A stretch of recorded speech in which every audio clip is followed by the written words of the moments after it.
لوګر لوړو زده کړو موسسه کې د پلیالم ښاروالۍ، کرنې او مالدارۍ او چاپیریال ساتنې ریاستونو او د افغانستان لپاره د راتلونکو نسلونو موسسې له لوري د نن ورځې نیالګي د راتلونکي هوساینه تر سرلیک لاندې د نوي 1404 مریض کال لپاره د نیالګیو کینولو ملي کمپاین پیل شو. ورته مهال مسؤلین وایي چې تېر شل کاله یې د اشغال پر وړاندې د خپلواکۍ لپاره جهاد وکړ، مګر اوس د هیواد د آبادۍ او ښېرازۍ لپاره هسې خپل مسؤلیت ګڼي.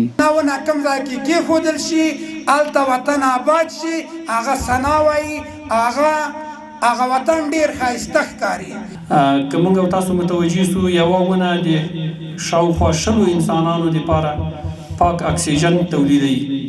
دوی د نیالګیو کینول د دولت ترڅنګ د ملت دندې یادوي او پر هیوادوالو غږ کوي چې یو نیال د ځان او بل د هیواد لپاره کینوي. ټول ځانونه د ښاروالۍ خلک جوړ کړو، راځئ ټول مربوط د زراعت ځانونه جوړ کړو، راځئ ټول د دې وطن خادمان ځانونه جوړ کړو چې دا وطن جوړیږي که نه جوړیږي، دا به حتما جوړیږي.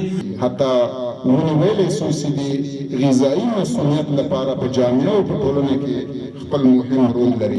دا په داسې حال کې ده چې سږکال لوګر کې د ځایي ادارو او اړوندو بنسټونو له لوري څه باندې 200,000 میوه لرونکي او نه میوه لرونکي نیالګي کینول کېږي.